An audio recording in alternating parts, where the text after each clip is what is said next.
Ce bulletin d'information vous est présenté par les Caisses Desjardins de la région de Portneuf qui sont fiers de mettre en valeur les initiatives des gens d'ici. Nous sommes le jeudi 6 octobre 2022. Ici Michel Beausoleil. Voici votre téléjournal communautaire.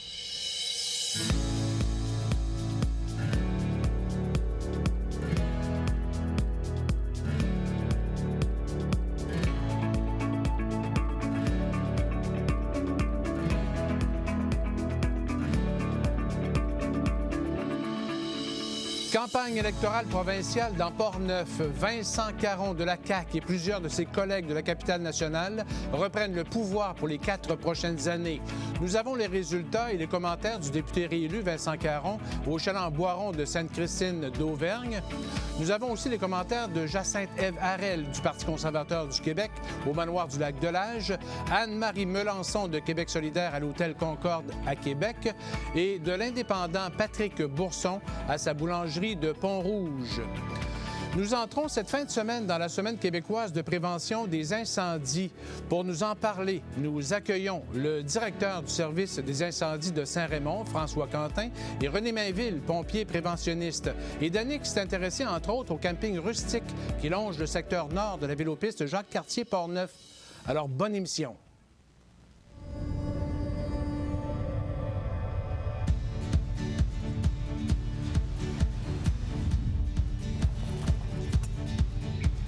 Ici, on se crée des souvenirs au fil des saisons et on vit au rythme de nos passions.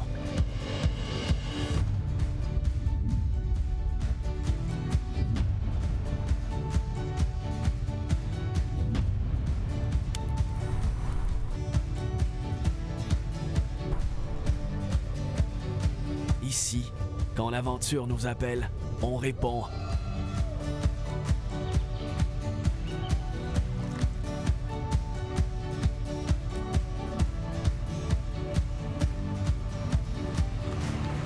Ici, à Saint-Raymond, ma destination pour un séjour plein air réussi.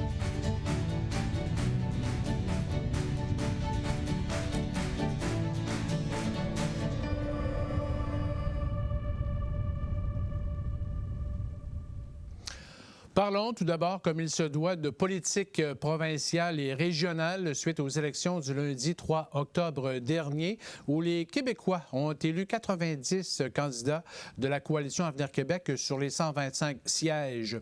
Le Parti libéral du Québec a obtenu 21 sièges, Québec solidaire 11 et le Parti québécois se retrouve avec 3 élus. Malgré une très bonne remontée, aucun candidat du Parti conservateur du Québec a obtenu de siège à l'Assemblée nationale. Le taux de participation au vote n'est que de 66 % au Québec. La dernière fois que le taux de participation avait été aussi faible, c'était en 2008 avec 57,43 %.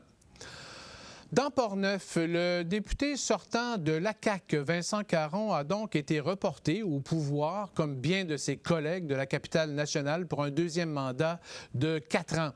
73 % des électeurs de Portneuf sont allés voter, comparativement à 70 % en 2018.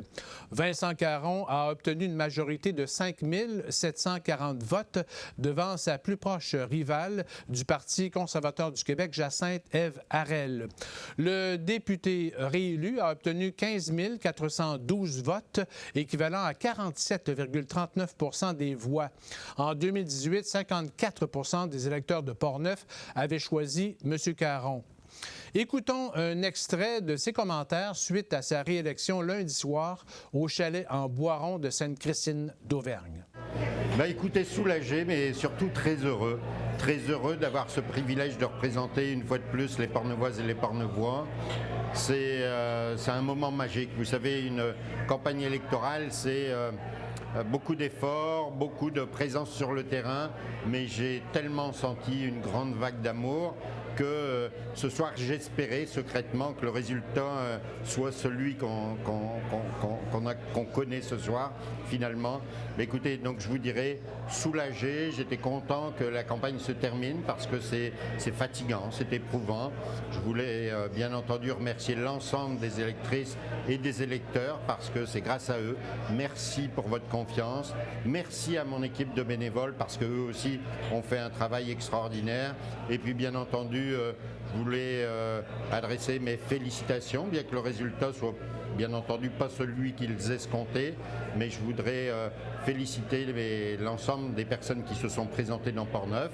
Écoutez, se présenter à l'occasion d'une élection, ça prend beaucoup de courage et puis beaucoup de détermination. Et écoutez, au plaisir de vous revoir toutes et tous, et puis au plaisir de me remettre au travail, parce que vous savez qu'une campagne électorale, c'est avant tout se promener. Bien maintenant, j'ai hâte de me remettre au travail, au service de Portneuf, au service des Portneuvoises et des Portneuvois.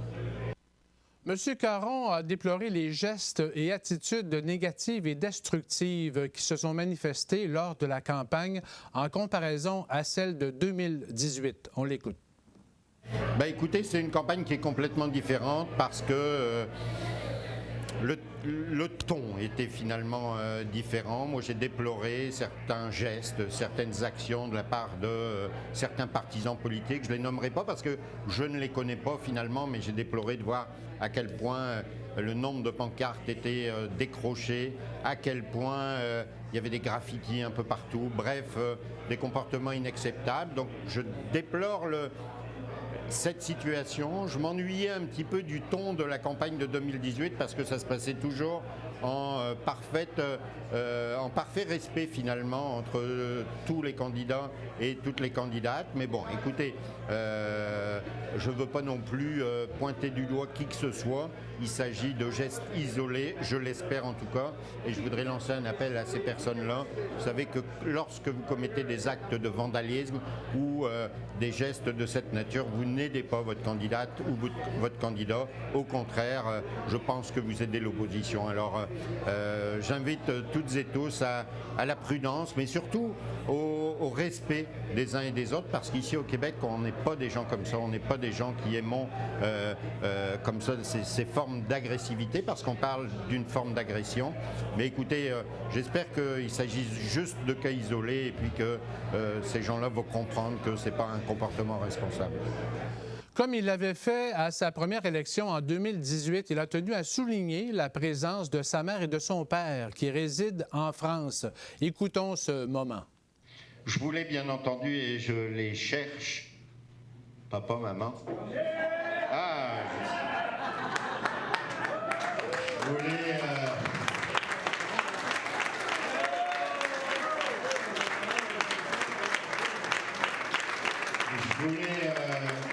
remercier mes parents d'avoir traversé l'Atlantique pour être encore là à l'occasion de cette élection, parce que c'est important pour moi de vous avoir à mes côtés. Mais moi, je me rappelle, et puis je l'ai toujours dit à toutes celles et ceux qui me connaissent, que je sais de où je viens.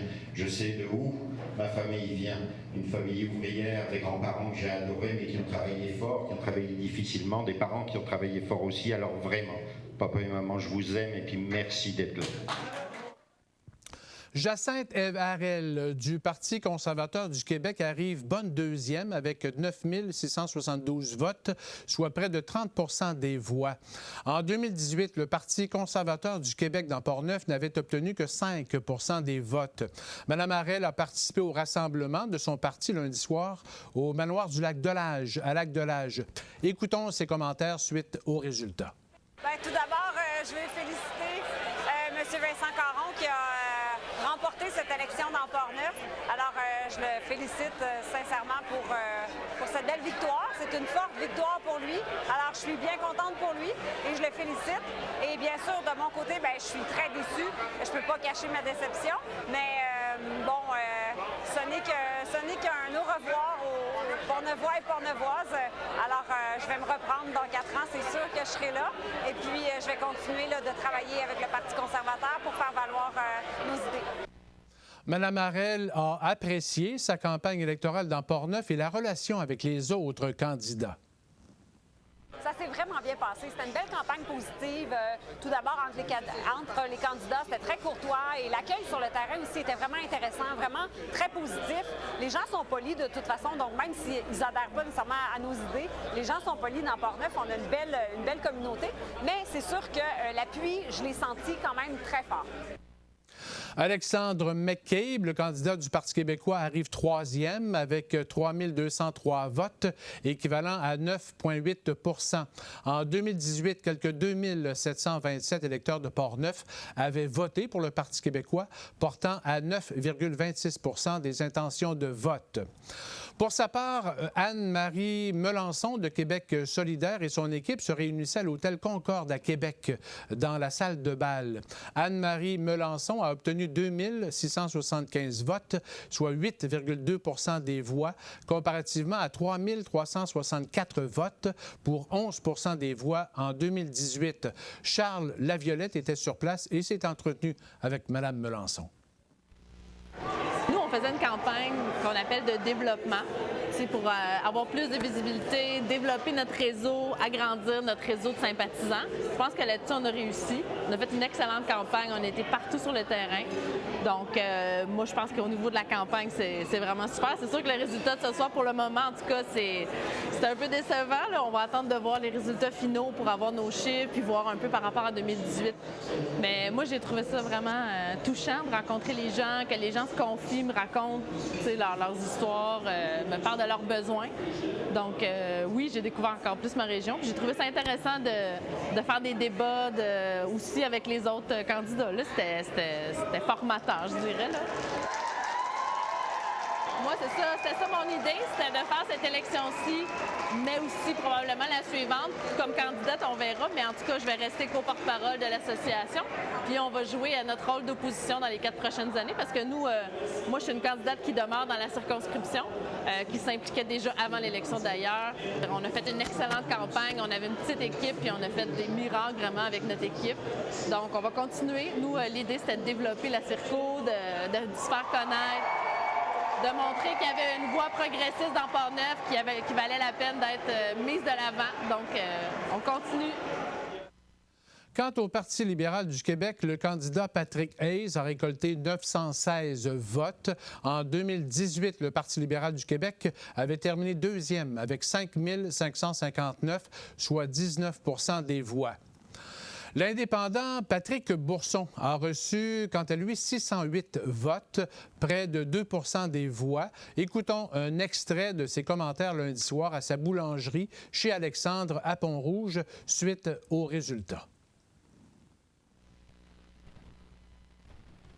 Les gens ne savent toujours pas voter et qu'ils auront beaucoup de mal à s'en sortir au Québec en remettant les mêmes et on recommence. Ils jouent à qui perd gagne, mais c'est vrai qu'à un coût de $600, on peut toujours acheter leurs fesses, quoi.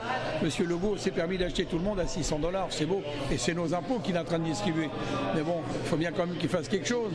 Mais la santé ne va pas progresser, l'immigration, ce sera toujours le même bordel, tout sera toujours pareil, identique à eux-mêmes. Hein. Voilà, donc si on ne veut pas progresser, on continue comme ça. Puis dans 20 ans, on sera toujours la dernière roue de la charrette au Canada. Voilà. Et finalement, Karine Simard de Démocratie Directe termine la course avec 40 votes.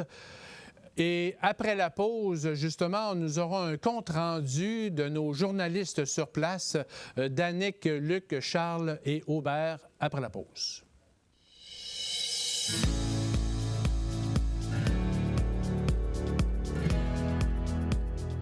Grâce à vos idées, nous avons un plan pour la transition énergétique.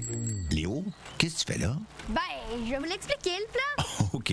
Premièrement, on veut manger plus de fruits et légumes d'ici. Ben oui, même l'hiver, grâce à notre énergie propre. C'est ce que je disais. Wow!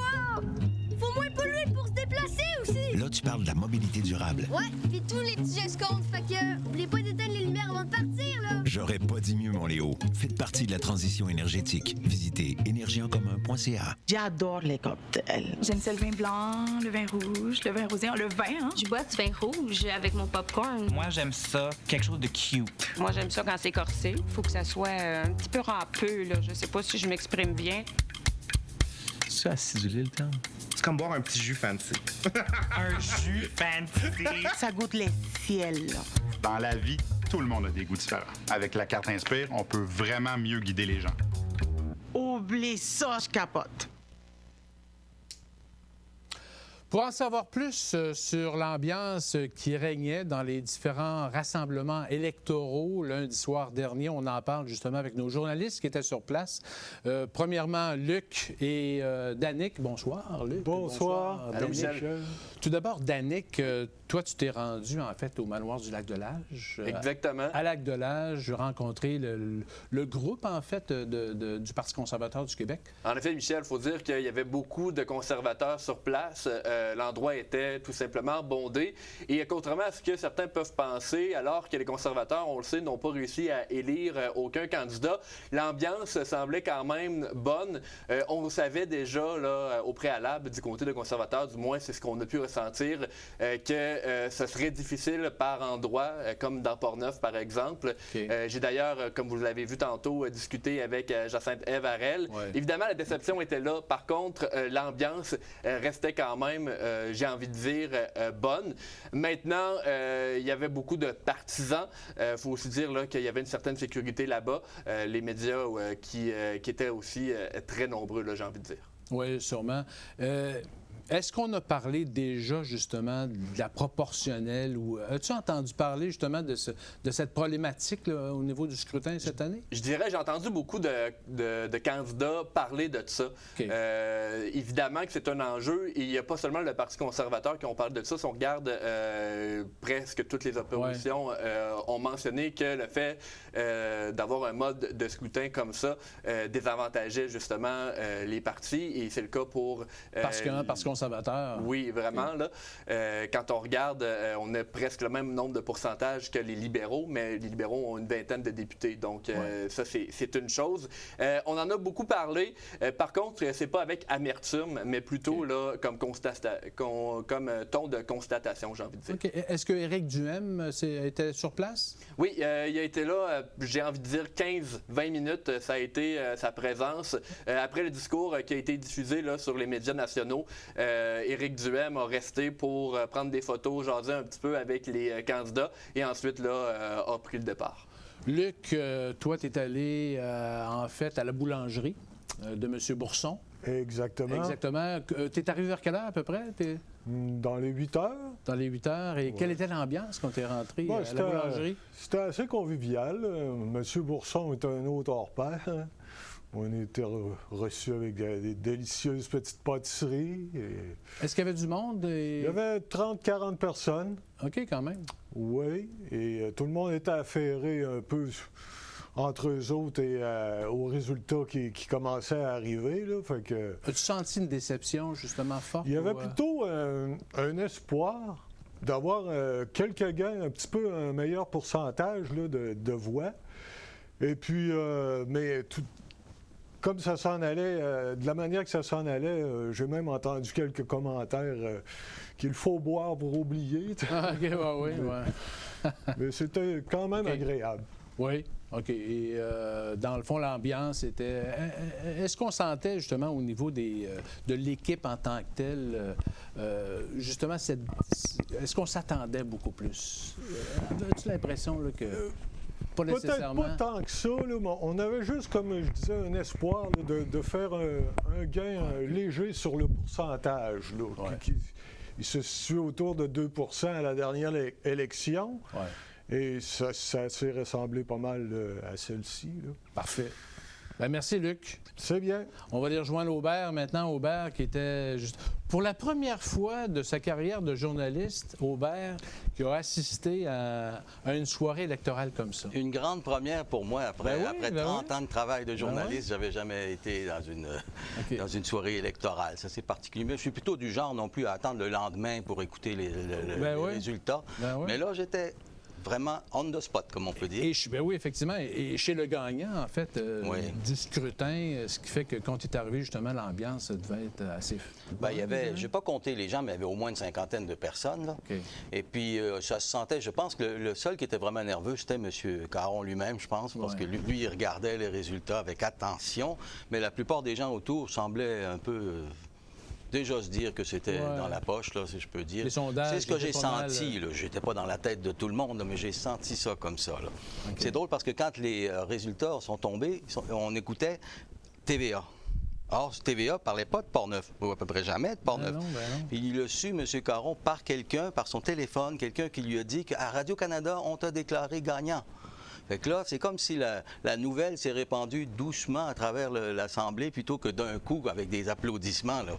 Quand il a fini par le dire vraiment que ça s'est su, là, les gens ont applaudi, il est allé embrasser sa mère. Puis bon, ben oui, c'est là, ça. Ses parents étaient là, justement. Les parents étaient là, puis les parents de son conjoint aussi, d'ailleurs, étaient là. Puis, Et même de Guillaume Rosier aussi, ses parents étaient là. Guillaume vient de la France aussi, ses parents viennent de la France aussi. Oui, il y avait beaucoup de Français dans cette soirée-là, finalement. Là.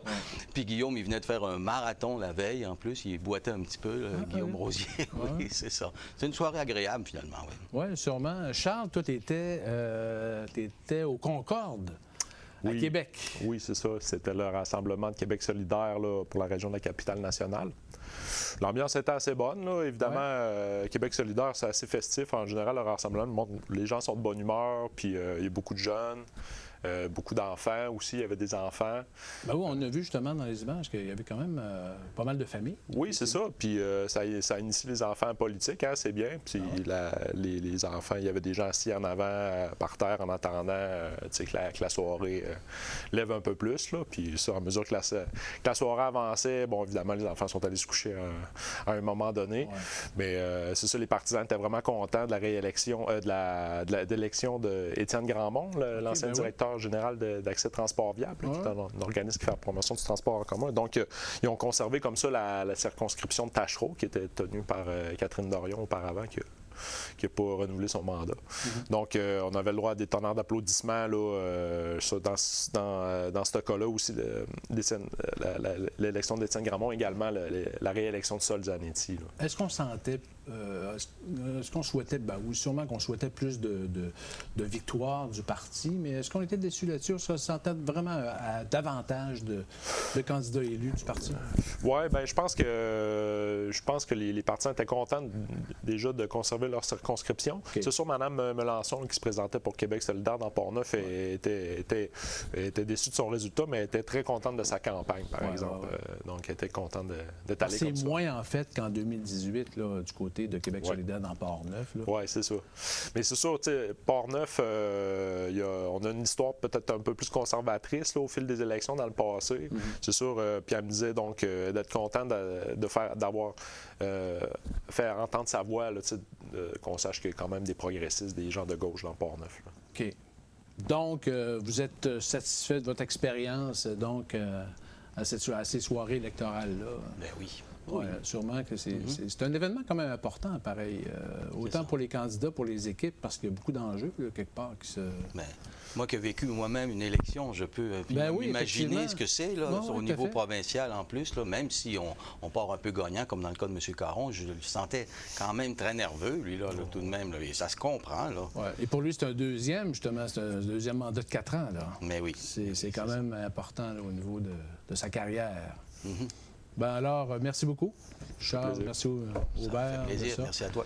Merci. Quelques réactions maintenant d'organisations à but non lucratif à l'issue de ces élections du 3 octobre. Il y a les dirigeants de l'Union des municipalités du Québec, l'UMQ, qui entendent rencontrer les membres du gouvernement pour mettre de l'avant les deux grandes priorités municipales, soit la lutte contre l'inflation et l'adaptation des infrastructures aux aléas climatiques. L'UMQ entend s'assurer que les engagements pris par la CAQ pour répondre à sa plateforme électorale soient mis en œuvre dans les meilleurs délais. Dans les prochaines semaines, l'UMQ surveillera de près le dévoilement de la composition du nouveau Conseil des ministres ainsi que le discours inaugural de la 43e législature. Le réseau FADOC, l'âge d'or du Québec, a transmis ses félicitations au premier ministre François Legault tout en lui rappelant les engagements que son parti a pris envers les personnes aînées. Et parmi les engagements que la FADOC a retenus, mentionnons l'allocation de 2 000 $ promise aux 70 ans et plus à bas revenus, l'amélioration de l'offre de services de soins à domicile, notamment en ce qui concerne l'hospitalisation à domicile, et une flexibilité accrue au niveau du régime de rente du Québec, rendant optionnelles les cotisations pour tous les salariés de 65 ans et plus.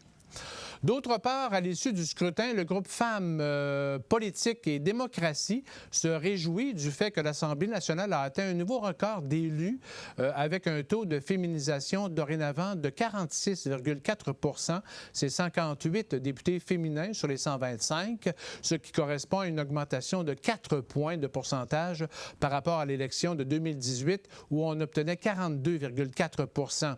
Selon le groupe Femmes, Politique et Démocratie, et puisqu'il s'agit ici de nomination, le Conseil des ministres du gouvernement du Québec doit maintenant être composé de 50 % de femmes. Danick s'est intéressé cette semaine au camping rustique qui longe le secteur nord de la vélopiste Jacques-Cartier-Portneuf. Écoutons son compte-rendu. Lors de sa saison 2022, la vélopiste de Jacques-Cartier-Portneuf a procédé au lancement de 7 sites de camping destinés à la clientèle de cyclotourisme sur son tracé qui totalise 68,3 km. Selon la directrice de la piste, Marie-Christine Moras, une trentaine d'inscriptions ont été effectuées par les amateurs de vélo pour profiter des immersions dans la nature qui sont offertes dans les secteurs de Portneuf et Jacques-Cartier. En fait, ça relève d'Alexandra Goyer, qui est l'ancienne directrice générale, qui a mis en place 7 sites de camping sur la vélopiste. Donc, on a à partir du kilomètre 56, où on se trouve présentement, jusqu'à Rivière-à-Pierre. Donc, on a 7 emplacements qui permet aux gens de passer une nuit ou plus qu'une sur notre circuit au coût de 30 $ par nuit. C'est vraiment très rustique. Donc, on a la toilette sèche qui est aménagée. On a un bidon d'eau qui est non potable, qui est laissé pour les usagers, pour le fonctionnement minimum. On a également un foyer qui est là, qui permet là, pour la nourriture ou pour un feu de joie en fin de soirée. Mais c'est nos patrouilleurs terrain, en fait, nos équipes d'entretien qui viennent à tous les jours, aux 2 jours, voir à l'entretien du site, récupérer les déchets également pour les prochains usagers à venir. C'est une année pilote, en fait, l'été 2022. On a 38 inscriptions là, qui ont été faites pour l'été 2022. Donc, c'est quand même une très belle saison, étant un projet en démarrage. Donc, c'est un partenariat avec la MRC de Portneuf et Desjardins Saint-Raymond-Sainte-Catherine. En plus de cet ajout, la piste a procédé à l'ajout d'autres aménagements au courant de la dernière année. Donc, sur la vélopiste, présentement, on a eu l'ajout de 2 chaises Adirondack au kilomètre 54. Donc, il y en avait déjà 2 en place, mais on voyait que c'était une demande, en fait, des utilisateurs de venir profiter du beau coin, de voir la belle vue. Et donc, on a ajouté 2 emplacements supplémentaires qui permettent aux gens d'arrêter, de grignoter un petit pique-nique puis de repartir soit vers Rivière-à-Pierre ou vers Saint-Raymond à ce moment-là. Il est possible d'avoir davantage d'informations sur les sites de camping rustique de la piste Jacques-Cartier directement sur son site web. C'était Danick Julien pour CJSR. La semaine de la prévention des incendies au Québec se tient du 9 au 15 octobre sous le thème « Le premier responsable, c'est toi ». Chaque année, au Québec, les incendies causent en moyenne 13 maisons endommagées chaque jour, 400 blessés et 24 000 personnes évacuées. Près de 49 % des incendies qui se produisent dans les maisons sont liés à une distraction ou à une erreur humaine. Sommes-nous bien informés et bien équipés pour faire face justement au pire? Pour nous en parler, nous accueillons le directeur du service des incendies de la ville de Saint-Raymond, François Quentin, et René Mainville, pompier préventionniste. Alors bonsoir, monsieur. Merci de votre présence en studio. Bonjour. Tout d'abord, monsieur le directeur, monsieur Quentin, est-ce qu'on peut dire qu'à Saint-Raymond, on est bien équipé pour faire face à la majorité des incendies? Oui, là, surtout avec la dernière acquisition qu'on a faite avec le camion échelle. Puis, oui, on est très bien équipé, en fait, là, pour faire face là, à tout. Puis, avec M. Mainville, qu'on a acquis là, comme préventionniste cette année, mon directeur adjoint, Éric Genois, tous les pompiers. On a une belle famille, en fait, au service d'incendie. Hein. Oui. Oui. Vous avez de nouveaux équipements, vous avez une nouvelle caserne également, tout ça fait en sorte que j'imagine que l'ambiance doit être bonne au niveau de l'équipe? Très bonne, très, très bonne. En fait, là, c'est plus... Tout ce qu'on veut, en fait, c'est justement la sécurité de nos gens. Ben oui. Puis, c'est... Parce que le territoire est quand même grand. Là. On parle de Saint-Raymond, mais vous êtes aussi autour. Oui. On couvre 840 km², en fait, avec Saint-Léonard et Lac-Sargent. Fait que ça fait un très grand. Ce sont des milieux forestiers, des fois pas faciles à aller sur place. Pas toujours. On a eu justement en fin de semaine passée, là, un camion de propane là, à 40 km sur la sec, en haut de Rivière-à-Pierre, en fait. Oh, quand même, OK. Qui était sur le côté, là. On on a répondu sur ça. C'était pas évident. Prendre toutes les précautions là, en fait, qu'on avait à prendre. Parce que même aussi dans la vallée Bras-du-Nord aussi, ça circule beaucoup. Exact. C'est quand même un bon défi à relever pour votre équipe. Sauvetage en route, en fait. Sauvetage. Ça, on s'est équipé de ça, en fait, aussi, là, cette année. En fait, sauvetage nautique, en fait, avec la formation, on a formé nos gars là-dessus. Avec notre camion échelle aussi, on a fait des formations pour chauffer des poids lourds. Parce que c'est pas évident, là, tant qu'on arrive avec des gros camions comme ça. C'est pas tous les pompiers, on va donner, là, qui étaient capables de chauffer ça. Fait qu'on a donné des formations, là, en fait, pour ça. Monsieur Quentin, c'est Quentin, c'est ça? Moi, c'est Mainville. Ah, Mainville, oui, OK. Quentin, que Mainville, je me souviens. Monsieur, quel est votre rôle, effectivement, de préventionniste? Préventionniste incendie, dans le fond, avec mes études à moi, c'est plus faire le côté commerce, de faire de la prévention auprès des enfants. Ensuite, faire de prévention auprès des adultes, etc. C'est d'analyser des risques et d'aider les gens, dans le fond, à prévenir des incendies et plein d'autres choses. Et quelles méthodes vous utilisez? Le meilleur exemple, la porte ouverte qu'on a faite en fin de semaine, on a approché des gens avec plein de points, etc., qu'on peut venir apporter avec des règlements. Pas juste dire « René Mainville demande ça ». Non, c'est un règlement, un code du bâtiment, un code CNPI, dans le fond, qui nous permet de dire aux gens « c'est évalué et c'est ça qu'on vous demande à cause de ça ». Dans le fond, c'est suite à des événements qui ont créé ces codes-là. Puis, dans le fond, moi, mon métier fait de lire le code et de l'interpréter puis de le présenter aux gens. Là, pourquoi qu'on a besoin de ça. Est-ce que ça vous amène à aller sur le terrain, rencontrer des gens sur place, voir... Beaucoup. Dans le fond, lorsqu'on fait des visites de point de vue commercial, etc., des établissements comme ici, on va venir avec les propriétaires, faire le tour du bâtiment, voir des anomalies, expliquer pourquoi qu'on trouve que c'est des anomalies, puis de faire de la prévention pour éviter des incendies, mais aussi pour sauver des vies, etc. Est-ce que dans l'ensemble, les gens se conforment bien aux règles, s'équipent bien? Est-ce qu'on est bien informé? Je pense que lorsqu'on l'explique de la bonne façon, puis qu'on emmène le point de pourquoi qu'on demande ça, puis le pourquoi que la province de Québec, le Canada, incluant dans le cas du bâtiment, le demande, bien, c'est de la façon qu'on l'apporte, bien, ça vient... Les gens comprennent mieux, dans le fond, le pourquoi. Fait que c'est rare que les gens sont réticents à comprendre pourquoi qu'on leur demande ça. Quelles sont les principales erreurs ou omissions? Bien, c'est pas nécessairement des erreurs, c'est plus, mettons... méconnaissance. Oui, mais tu sais, des fois, c'est des oublis. Exemple, des avertisseurs de fumée, maintenant, il y a des règlements, pas des règlements, mais des consignes qu'on dit aux gens de changer les avertisseurs à tous les 10 ans, etc. Mais les gens sont un peu ignorants de tout ça, mais maintenant, avec les procédures qu'on a, etc., bien, on les renseigne, on essaie de faire que les gens ils voient un peu l'identification que le côté des détecteurs de fumée, etc.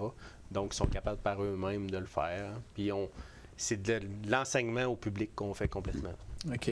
Et vous faites des rencontres individuelles de groupe et...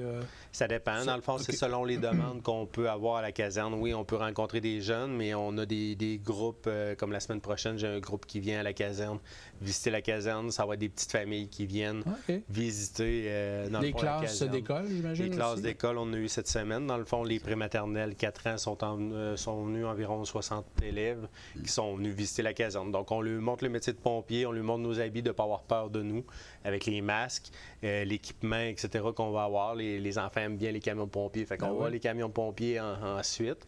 Mais tu sais, eux autres, ils ont les yeux grands ouverts, puis ils nous écoutent, puis on n'a pas de misère avec eux. C'est sûr. C'est fascinant, en fait, le métier comme les équipements aussi. Au niveau des équipements... Oui, c'est justement avec ça, comme René disait, c'est qu'on donne beaucoup d'informations. On est proactif là-dessus. On a, en fait, aussi le 15 octobre, là, le samedi 15 octobre, on va faire de la prévention dans les 2 quincailleries, en fait, à Saint-Ramon. Que ce soit à Mardoire et à Baie-Mère.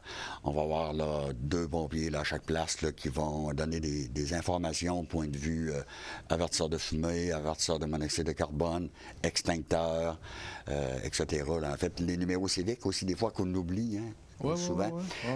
C'est une réglementation qu'on a, en fait. Il y a une réglementation, en fait, à avoir pour les numéros civiques, que ça soit visible. C'est important aussi que pas autant pour Pour les pompiers comme policiers et ambulances, en fait, si on ne voit pas le numéro civique, on cherche, on perd du temps. Mais des fois, c'est des vies qui peuvent en dépendre. Est-ce qu'il y a encore beaucoup de fausses alarmes? On a encore des fausses alarmes, c'est sûr. C'est encore des fois des...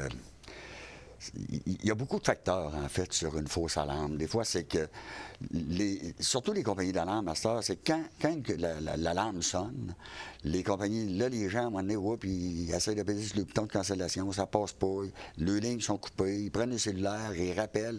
Sauf que la compagnie d'alarme, elle a l'autre bout, elle ne met pas en priorité. OK, ouais. Fait que, avant qu'ils cancellent, nous, le call est déjà rentré. Fait qu'on est déjà... Vous êtes obligé de charger au bout d'un certain... Oui, là, en fait, on donne une première chance, en fait, puis après ça, on les explique. On les envoie une lettre, en fait, en leur disant qu'on s'est déplacé une fois pour rien, mais là, après ça, la deuxième fois, là, c'est les contribuables qui payent, en fait, pour ça. Comme les feux à ciel ouvert, ces temps-ci, justement, c'est l'automne, on a tendance à se réchauffer avec le feu. Est-ce que ça, c'est... On peut le faire, mais il faut demander une permission. C'est quoi la règle, là? On peut laisser M. Quentin, dans le fond. Au point de vue de feu à ciel ouvert, c'est que pour un feu, mettons, de nettoyage, des choses, quelqu'un qui nettoie un terrain, oui, ça prend un permis, en fait, pour faire un feu à ciel ouvert. Mais un feu, en fait, qui est fait dans un foyer avec un port-étincelle réglementaire, ça, on n'a pas besoin d'avoir de permis, en fait, pour ça. Puis l'important, là, qu'il faut penser, justement, de ce temps-ci, là, c'est les gens, là, qui ont tendance à vouloir faire brûler des feuilles. Bien, ça, là, c'est dangereux, c'est interdit. En fait, c'est des ramasser, c'est des envoyer dans des coulées ou dans... Comme aujourd'hui, je l'ai fait, j'ai pris le souffleur, puis on les a poussés, puis on les envoie dedans. C'est sûr. C'est le compost. C'est ça. Oui, c'est ça, exactement. C'est utile. C'est utile en bout de ligne, justement, de les garder. C'est un peu à revenir, dans le fond, le règlement présentement, puis la façon de demander un permis, là, c'est ça, c'est d'aller sur le site de la ville de Saint-Raymond. On a des endroits qu'on fait demande de permis. On a 5 jours ouvrables pour le demander le permis, puis bon, 10 jours. C'est sûr qu'il faut respecter les critères qui sont écrits en dessous, le vent, l'indice de feu. Mais lorsqu'on a notre permis, ben on est légal. Il faut toujours respecter ce qui est écrit dedans, les quantités, etc. Mais si un coup que ça est fait, on devient légal. Si quelqu'un fait un feu, mettons, dans un champ, mais quand même sécuritaire, mais il n'y a pas de pare, étincelle, ça prend un permis. Ça prend absolument un permis. Ça prend absolument un permis. Sinon, quelqu'un peut appeler, faire une plainte parce qu'il veut de la boucane, puis c'est là que vous êtes obligé de... C'est ça. Là, si on se déplace, il n'y a pas demandé de permis là, à ce moment-là. Il y a des frais. Nous et aussi la police, la Sûreté du Québec, peut, si c'est une plainte de voisinage, ils peuvent se déplacer et mettre une amende aussi. C'est pas juste les pompiers. Là. OK, il peut y avoir une amende, parce que c'est vrai, c'est un règlement, en fait, municipal. Puis les autres, ils les mettent automatiquement. OK, quand même, c'est bon, c'est bon à savoir. Exact. Et peut-être si on regardait au niveau des équipements, au niveau des communications en tant que telles, parce que c'est aussi un élément important pour votre équipe, est-ce que maintenant vous êtes bien équipés? Parce que c'était... On s'est amélioré là, depuis une couple d'années, en fait. Là, on s'est informatisé beaucoup à ça. Tous nos inventaires sont rentrés, en fait, dans notre logiciel. Point de vue, avec le 911 CLR qu'on a présentement. Avant, on est avec Lévis, présentement, on est avec CLR. Tous nos... en fait, tout est rentré. Là. Ils savent que si, mettons, qu'on a un incendie pour telle chose, bien, en fait, il y a tel protocole. Tous nos protocoles sont rentrés d'avance. Fait qu'ils savent, mettons, même ils savent quel véhicule, ils nous encodent. Quand ça rentre là, sur nos... On a déjà les véhicules, les premiers, un après l'autre, normalement, pour telle intervention, c'est ces véhicules-là qu'on a besoin. Fait qu'on n'a pas à chercher... ça a été monté beaucoup. On a travaillé conjointement avec M. Cédric Plamondon, qui est informaticien, qui était directeur avant moi un peu. Fait que là, c'est tout... Mais ça, là, on est rendu à la fine pointe, puis plus ça va, plus qu'on travaille là-dessus. Avec ces jeunes-là, c'est ça, ils en veulent du travail. Ils en veulent de ça, puis ils connaissent un peu l'informatique plus que nous autres, mais Mais l'avantage qu'on a aussi de ce système-là énormément, point de vue prévention, c'est que toute la prévention que je fais, toutes les données que je prends d'information, c'est, mettons, je fais chez vous, je prends votre nom, numéro de téléphone, tout est rentré à l'intérieur. Donc, Donc, quand on a un appel qui est chez vous, bien, on a déjà toutes les informations, puis c'est accessible par Internet. Donc, on a nos propres accès. Donc, on arrive sur les lieux, puis on a déjà votre nom, numéro de téléphone. Donc, quand on arrive à un incendie éclaté, bien, monsieur, est-ce que vous êtes chez vous? Est-ce qu'il y avait des gens à l'intérieur? Non, tout le monde, on est en vacances. OK, bien, déplacez-vous. Votre maison, elle brûle, mais au moins, on a la sécurité qu'il n'y a pas personne à l'intérieur. Et peut-être en 30 secondes, les principales mesures de prévention pour les gens, ça serait quoi? Là? Présentement, là, dans le fond, là, les avertisseurs de fumée, les changements de piles, y arrivent là, dans la nuit du 5 au 6 novembre, le changement d'heure. Okay. Ensuite, de s'assurer détecteur de monoxyde de carbone, si on a un chauffage au bois, à l'huile, au propane, d'avoir un détecteur de monoxyde de carbone.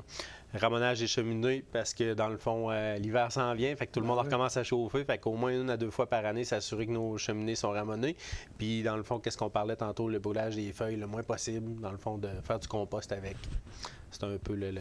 Puis si on a des questions à poser, on vous appelle, oui, vous avez voulu rajouter une petite affaire? Oui, ce qui est important aussi, sur le site de la Ville, à ce temps, on a des formulaires d'autoprévention. Ah, OK. Ça, c'est important que les gens y aillent le remplir.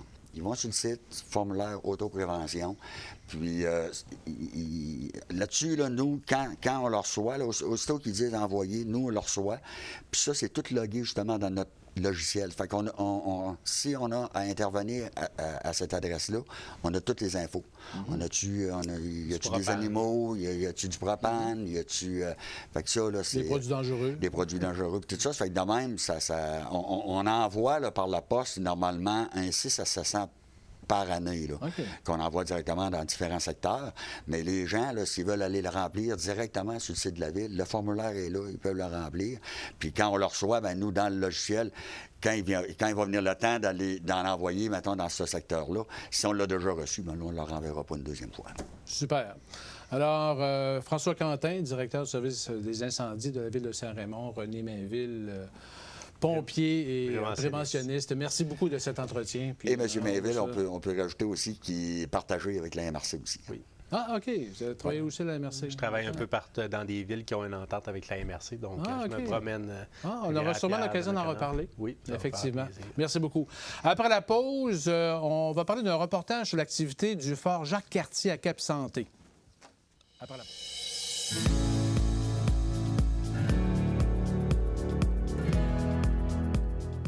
Grâce à vos idées, nous avons un plan pour la transition énergétique qui est...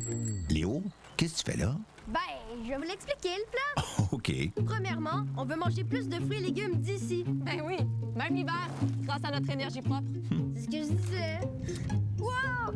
Faut moins polluer pour se déplacer aussi. Là, tu parles de la mobilité durable. Ouais, puis tous les petits gestes comptent, fait que oubliez pas d'éteindre les lumières avant de partir, là. J'aurais pas dit mieux, mon Léo. Faites partie de la transition énergétique. Visitez énergieencommun.ca. J'adore les cocktails. J'aime ça le vin blanc, le vin rouge, le vin rosé, le vin, hein? Je bois du vin rouge avec mon popcorn. Moi, j'aime ça, quelque chose de cute. Moi, j'aime ça quand c'est corsé. Faut que ça soit un petit peu râpeux, là. Je sais pas si je m'exprime bien. C'est acidulé, le terme? C'est comme boire un petit jus fancy. Un jus fancy. Ça goûte les ciels. Dans la vie, tout le monde a des goûts différents. Avec la carte Inspire, on peut vraiment mieux guider les gens. Oublie ça, je capote. Les chefs d'entreprise, gestionnaires et responsables des ressources humaines qui œuvrent dans Portneuf pourront à nouveau se réunir lors des rendez-vous RH de Portneuf le jeudi 24 novembre au centre multifonctionnel Roland-Dion à Saint-Raymond. Ce rendez-vous a dû être annulé le temps de la pandémie. L'événement permet aux entrepreneurs et responsables des ressources humaines de se ressourcer et d'aller chercher de la formation, des idées et des outils par le biais d'ateliers et conférences pour mieux faire face aux nouvelles réalités. Luc Richard Poirier, président et fondateur d'Intelligence Santé, proposera 2 conférences intitulées « Oser la passion, le courage et l'équilibre dans un monde de fous » et « Oser maintenant contaminer votre monde à l'ère des nouvelles réalités ». La directrice générale du Réseau pour un Québec famille, Corinne Vachon-Croteau, développera sur le saut Concilievie et des initiatives innovantes en entreprise. Et la conférence de Marie-France Marin, qui détient un doctorat en neurosciences, traitera de le comment développer une entreprise iso-stress. Les inscriptions se font auprès de la coordonnatrice des rendez-vous RH Portneuf, Julie Trudel. On a appris par le président de la Biennale internationale du lin de Portneuf, Donald Vézina, sur Facebook, le décès de Mme Noëlla Berroir-Lapointe de Saint-Léonard de Portneuf à l'âge de 80 ans le 2 août dernier. Mme Berroir-Lapointe a été présidente du premier festival du lin de Saint-Léonard de Portneuf, créé en 1976 et engagée au sein du comité de mise en valeur du lin de Saint-Léonard, fondé en 1998. Mme Berroir-Lapointe a aussi appuyé la mise en œuvre de la première Biennale internationale du lin de Portneuf, qui a présenté jusqu'à maintenant les œuvres de plus de 250 artistes de toutes les régions du Québec, du Canada, d'Europe, d'Asie et bien sûr de Portneuf. Cette porteuse de tradition a été reconnue par la MRC de Portneuf en 2007. Le Centre de prévention du suicide dans Portneuf, l'Arc-en-Ciel, débutera un groupe de soutien aux personnes endeuillées par suicide à la mi-octobre, qu'on appelle le phare. L'organisme lance une invitation à ceux et celles qui souhaiteraient partager leur expérience avec d'autres personnes endeuillées par suicide. Le groupe sera formé d'un maximum de 6 à 8 personnes et 12 rencontres sont prévues. Le service est gratuit et les inscriptions se font auprès de l'Arc-en-Ciel. Si, selon la demande, un deuxième groupe de soutien pourrait être mis en place dès janvier 2023. Le Centre de prévention du suicide de Portneuf offre des services professionnels et spécialisés en prévention et en intervention auprès des personnes suicidaires, de leurs proches et des personnes endeuillées par suicide. La Société d'histoire de Cap-Santé proposait samedi dernier une activité d'interprétation sur l'histoire du fort Jacques-Cartier. Danick a assisté à l'activité.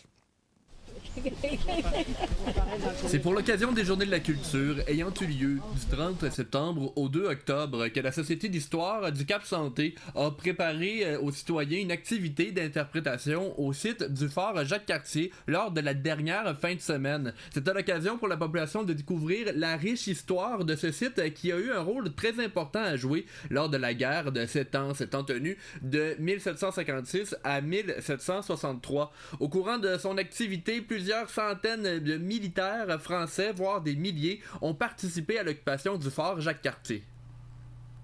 On est en 1755. La guerre de 7 ans éclate. La guerre de 7 ans, c'est quoi? C'est ce qu'on appelle, nous, la guerre de la conquête. Et donc, ça oppose la Nouvelle-France et les colonies britanniques. Et là, il y a Montcalm, qui tout le monde connaît, donc Louis-Joseph Marquis de Montcalm, donc qui dit « Ouais, là, ça va pas bien. Il faut penser à un plan B. Qu'est-ce qu'on fait si Québec tombe? » Et là, il rassemble ses officiers et il se dit, ça serait où le meilleur endroit où on pourrait retraiter? Et là, il y en a qui parlent d'un poste, un autre. Et on en vient à la conclusion que Jacques-Cartier, c'est la meilleure place. C'est la meilleure place parce que c'est pas trop loin de Québec si on veut retraiter. Ça nous permet de protéger Trois-Rivières et Montréal si jamais on a besoin de protéger. Donc, c'est un site idéal. Et en plus, vous allez voir par la topographie du terrain tantôt, on est en hauteur, il y a des barrières naturelles qui sont presque infranchissables. Les Journées de la culture ont également été l'occasion de lancer le livre de Christine Genet qui raconte l'histoire de ce site à travers les époques. Le lancement a été réalisé conjointement avec la Société d'histoire du Cap-Santé. Aujourd'hui, c'est notre deuxième activité automnale dans le cadre de nos activités de la Société. Et ça tombe bien parce que en même temps, c'est le lancement du livre de Mme Genet, l'artiste peintre que vous connaissez sûrement, bien connue dans la région, puis même plus la région, et qui est aussi autrice. C'est son deuxième livre sur Mme Laroche. La fameuse Mme Laroche, là, que je vous ai montré tout à l'heure, c'est une roche espèce légendaire à la sortie de la rivière Jacques-Cartier dans le fleuve, qui est immense, qui est impressionnante, sur laquelle il y a un anneau mystérieux, il y a beaucoup de légendes autour de ça. Et bien, Mme Laroche, elle a le vu là, passer tout autour d'elle depuis des millénaires, les derniers siècles, elle a vu passer les armées, tout ça, les bateaux, qu'est-ce qu'ils faisaient. Donc, quelle occasion de faire parler cette roche. La Société d'histoire en est à sa deuxième année d'existence et a le vent dans les voiles. Le président Michel Bertrand mentionne qu'elle continuera ses activités et considérant l'engouement entourant l'activité d'interprétation, l'organisation en poursuivra son développement et sa mise en valeur. C'était Danick Julien pour CJSR. Ce samedi 8 octobre à 10h30, face au moulin de la Chevrotière à Deschambault-Grondines, il y aura dévoilement des géants organisé par le Comité des loisirs de Deschambault-Grondines pour une deuxième année.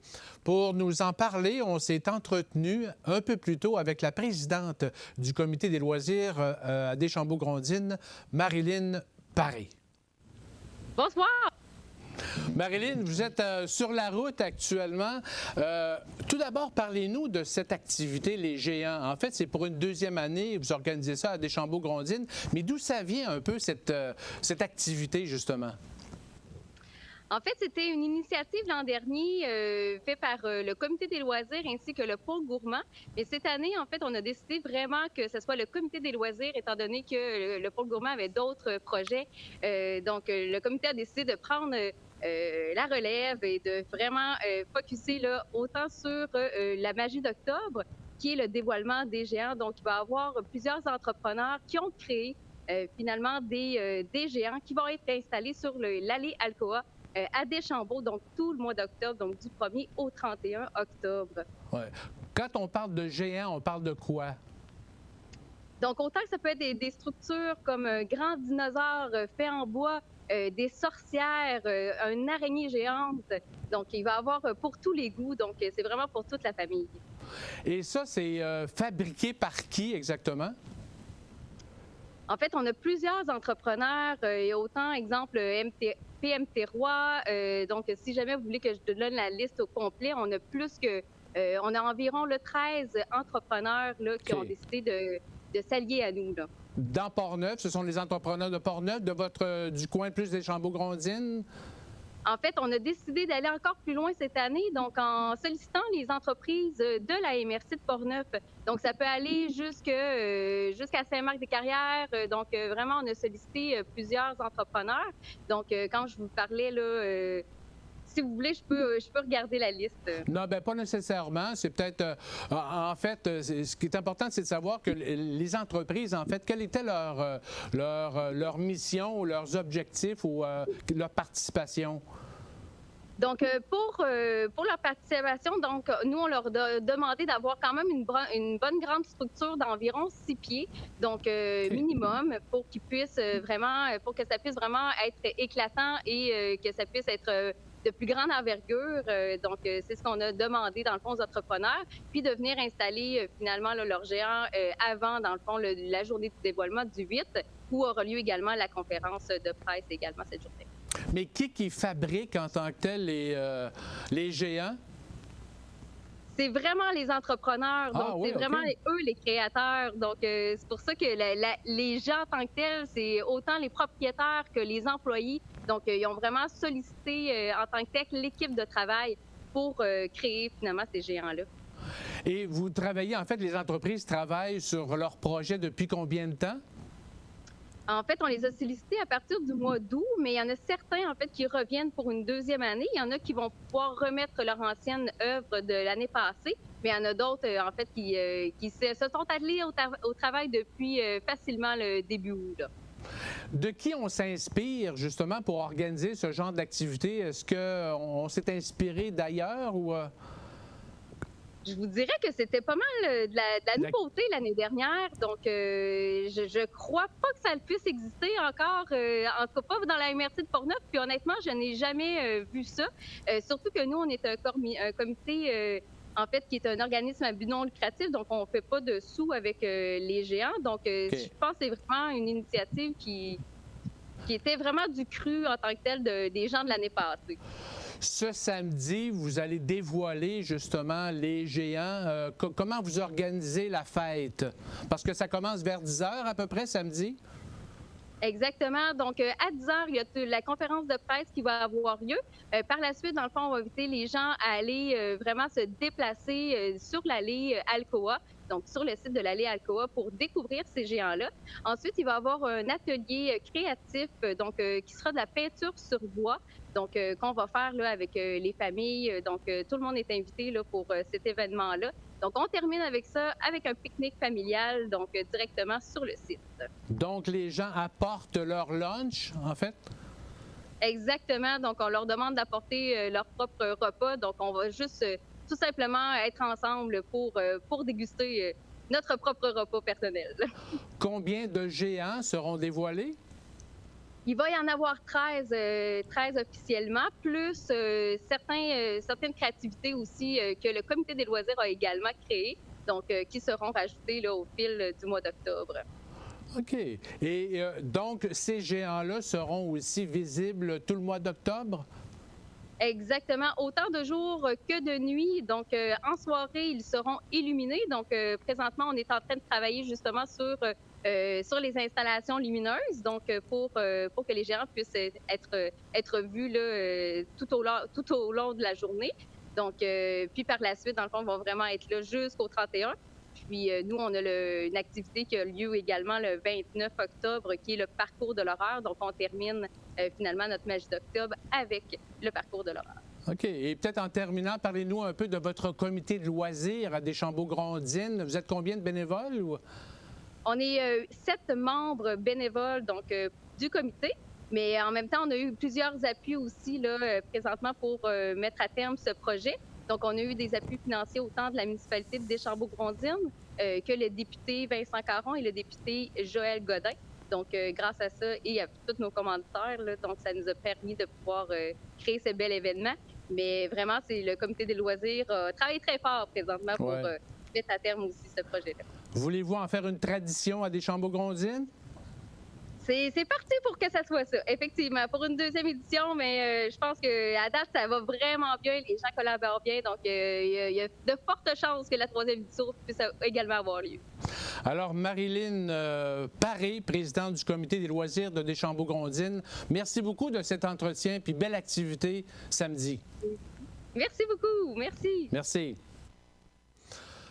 Parmi les informations qui touchent la capitale nationale, notons l'événement sous le thème « Les filles et les sciences », un duo électrisant.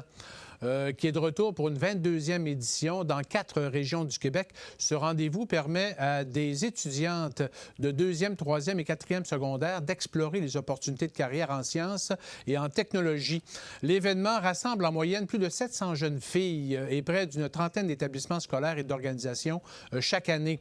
Ce grand rassemblement aura lieu le jeudi 27 octobre au cégep de Sherbrooke, à l'Université Laval au pavillon Vachon le samedi 5 novembre, ainsi qu'au cégep de Rimouski. Il y a la Polytechnique de Montréal le samedi 19 novembre.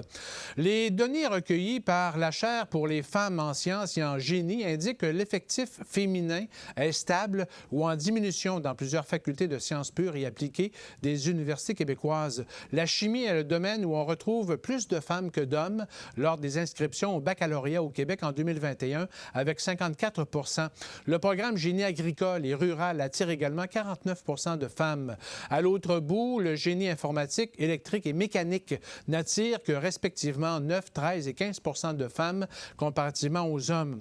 On estime que ce n'est pas par manque d'intérêt que les femmes sont sous-représentées en sciences et en technologie. Leur présence minoritaire s'explique plutôt par le manque d'informations par rapport à ces métiers de pointe, dit-on.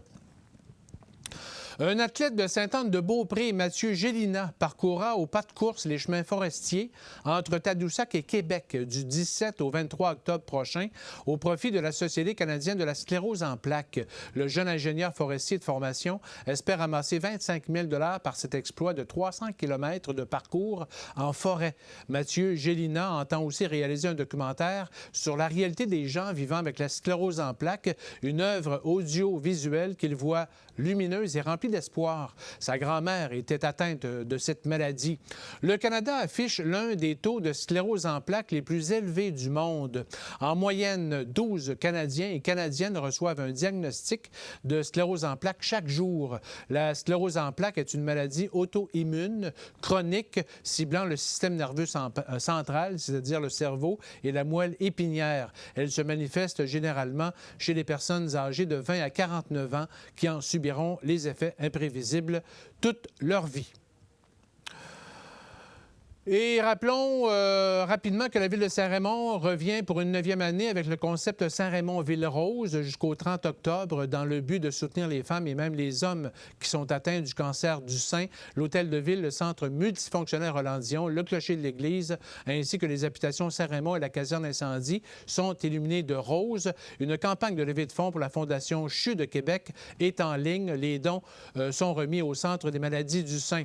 De plus, l'homme d'affaires Raymondois Saint-Éloi, Ghislain Roy, maintenant copropriétaire du Salon de quilles de Saint-Raymond, revient avec sa soirée rose ce samedi 8 octobre. Pour cette 5e édition, le cuisinier et son équipe organisent un souper, un encan silencieux et une soirée dansante au Salon de quilles au 750 au profit de la Fondation du CHU de Québec. Alors, ça complète Info CJSR pour cette semaine. Merci Charles, Danick, Aubert, Tony, Suzy, Luc et nos invités. Merci de nous suivre à chaque semaine sur nos différentes plateformes. Bon congé de l'Action de grâce et on se laisse avec des images des couleurs d'automne dans le secteur de Saint-Raymond. Alors, bonne semaine.